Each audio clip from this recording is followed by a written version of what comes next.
जय श्री राम दोस्तों, कैसे हैं आप सब। हमें आज की वीडियो में ये जानना है कि जब राम जी की शादी हो गई थी और चारों भाइयों की, जब उन्होंने घर में प्रवेश कर लिया था तो उसके बाद क्या हुआ वो बताओ मम्मी। उसके बाद बताऊं। हाँ। लास्ट वीडियो में आपने जाना था कि चारों भाइयों का विवाह हो गया था और वो अयोध्या वापस आ गए थे। हाँ। और माताओं ने उन्हें बहुत हर्ष और उल्लास के साथ, प्रसन्नता के साथ स्वागत करा था, गृह प्रवेश करवाया था। उसके बाद समय बीतता गया, मतलब उनका विवाहिक जीवन जीते हुए बहुत समय बीतता गया। श्री राम अपने मधुर स्वभाव और प्रजा के प्रति प्रेम के कारण सभी के हृदय में और भी प्रिय होते गए, है ना। मतलब क्योंकि वो स्वभाव के बहुत ही मधुर थे और प्रजा से बहुत प्रेम करते थे, इसी कारण वो प्रजा के और ज़्यादा प्रिय होते चले गए।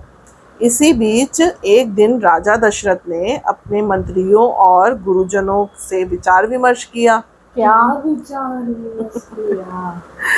राजा दशरथ बोले अपने मंत्री और गुरुजनों से, अब मैं वृद्ध हो चुका हूँ। वृद्ध क्या? बूढ़ा, बुजुर्ग, मतलब मैं वृद्ध हो चुका हूँ। तो मेरा मन चाहता है कि राम को अयोध्या का युवराज बना दूँ। वो तो बनाना ही चाहिए, क्योंकि तब ये रूल होता था, ये एक वो होती थी कि जो है, जो सबसे बड़ा पुत्र, ज्येष्ठ पुत्र होता है, वो ही राजा बनेगा। ये नियम होता था तब।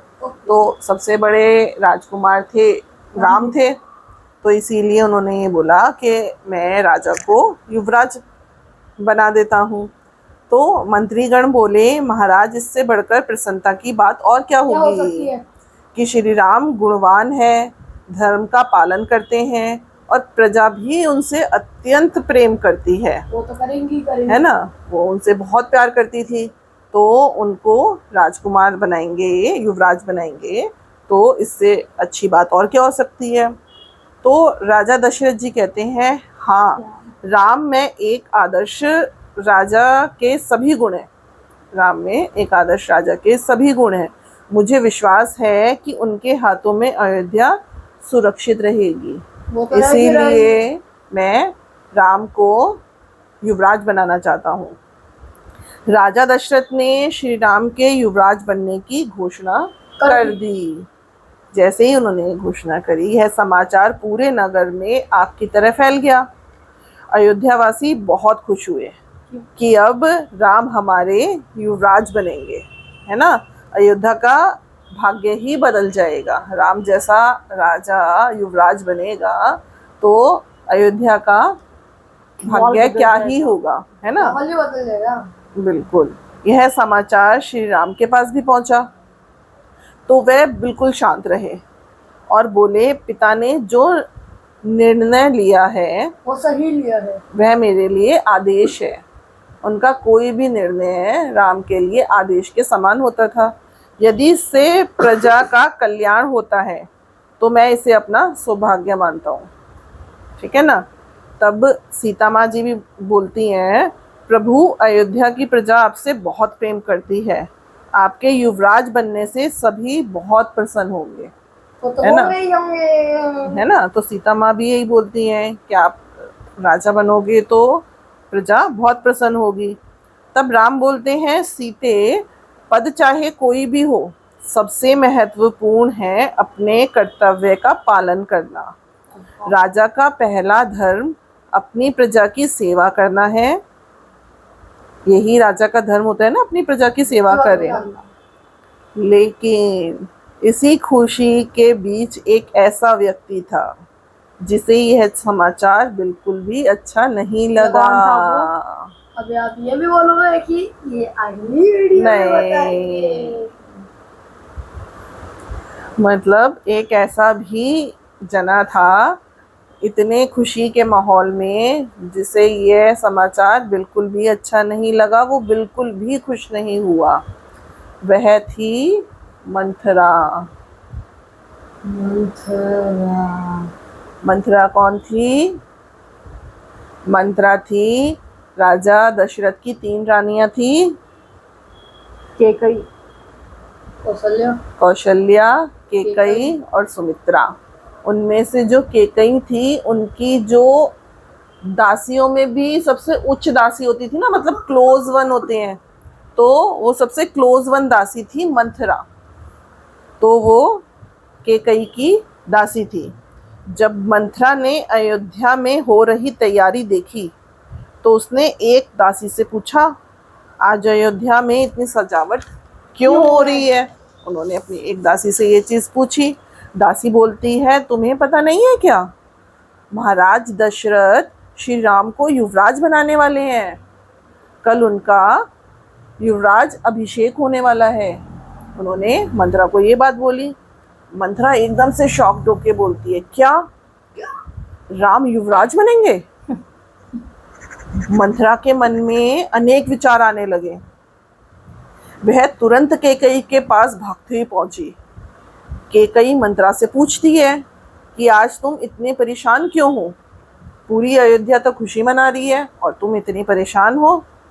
मंथरा बोलती है कि महारानी, आपको खुश होने की नहीं, सावधान होने की आवश्यकता है। क्यों? तो केकई बोलती है, सावधान किस बात से? क्यों, आपको नहीं पता कि राजकुमार युवराज बनने वाले हैं? उनका राज अभिषेक होने वाला है, राम का युवराज अभिषेक होने वाला है। तो केकई बोलती है, हाँ मुझे पता है, इसमें चिंता की क्या बात है? मुझे पता है कि राम का युवराज अभिषेक होने वाला है, लेकिन इसमें चिंता की क्या बात है? राम तो मेरे लिए भरत से भी बढ़कर है। उनके युवराज बनने से तो मैं बहुत प्रसन्न हूँ। केकई ये बोलती है। तो मंथरा बोलती है, लेकिन महारानी, क्या आपने सोचा है कि राम के राजा बनने के बाद भरत का क्या होगा? केकई बोलती है, भरत और राम में बहुत प्रेम है और मैं भी दोनों में भेद नहीं समझती, कुछ भी ना भेद करती हूँ। मंथरा आग लगा रही है। हाँ, इसीलिए कहते हैं ना मंथरा जैसी आग लगा रहे हैं, इसीलिए कहावत आती है ना। मंथरा महारानी, मंथरा बोलती है फिर, महारानी आप बहुत भोली हैं। महाराज, मैं केवल प्रेम से नहीं, कुछ नहीं चलता राजमहल में सिर्फ प्रेम से सब कुछ नहीं चलता। तो केकई बोलती है, मंथरा तुम कहना क्या चाहती हो? सीधा सीधा बोलो। सीधा सीधा बोलो, तुम कहना क्या चाहती हो? इतनी बातें घुमा रही हो तुम। तो मंथरा बोलती है, महारानी, मैं बस इतना कहना चाहती हूँ कि यदि राम युवराज बन गए तो भरत कभी राजा नहीं बन पाएंगे। क्यों नहीं बन पाएंगे? राम अगर राजा बन गए ना। राम अगर राजा बन गए तो भरत कभी राजा नहीं बन पाएंगे। तो केकई बोलती है, लेकिन राम तो धर्म प्रिय है, वह भरत के साथ कभी भी कोई अन्याय नहीं करेंगे। तो मंथरा फिर भड़काना शुरू करती है।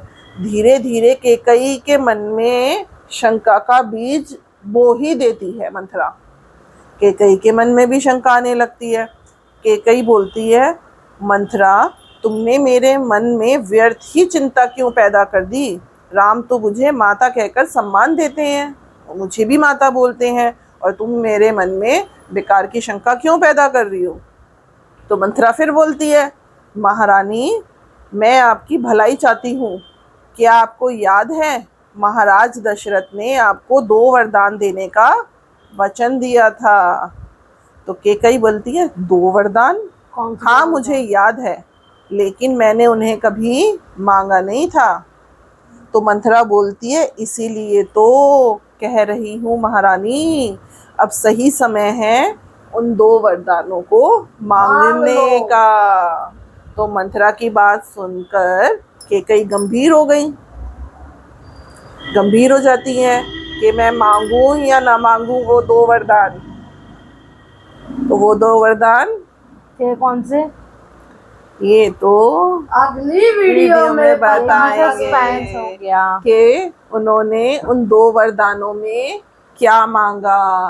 राजा दशरथ से केकई ने उन 2 वरदानों में क्या मांगा। तो ये हम आपको अगली वीडियो में बताएंगे। अगर इसमें बताएंगे तो बहुत लंबी हो जाएगी। तो आज की वीडियो में तुम्हें क्या सीख मिलती है? कि आग नहीं लगानी चाहिए। वो केकई आग लगा रही थी। बच्चों, इस प्रसंग से हमें ये सीख मिलती है कि किसी की बात सुनकर तुरंत निर्णय नहीं लेना चाहिए। हमें हमेशा शांत मन से सोचकर सही और गलत को समझना चाहिए। किसी के बहकावे में नहीं आना चाहिए। ठीक है ना, कि किसी ने कुछ हमें आके बोल दिया और हम उसके बहकावे में आके कुछ भी कर देते हैं। हमें पहले सोचना चाहिए कि क्या सही है और क्या गलत है, तब उसी के बाद निर्णय लेना चाहिए। एकदम से निर्णय नहीं लेना चाहिए। ठीक है। अगर आपको हमारी वीडियो पसंद आए तो like, like, comment, comment, share, share, subscribe subscribe जरूर जरूर करना करें और बेल आइकन दबाना ना भूले। मिलते हैं अगली वीडियो में। जय श्री राम।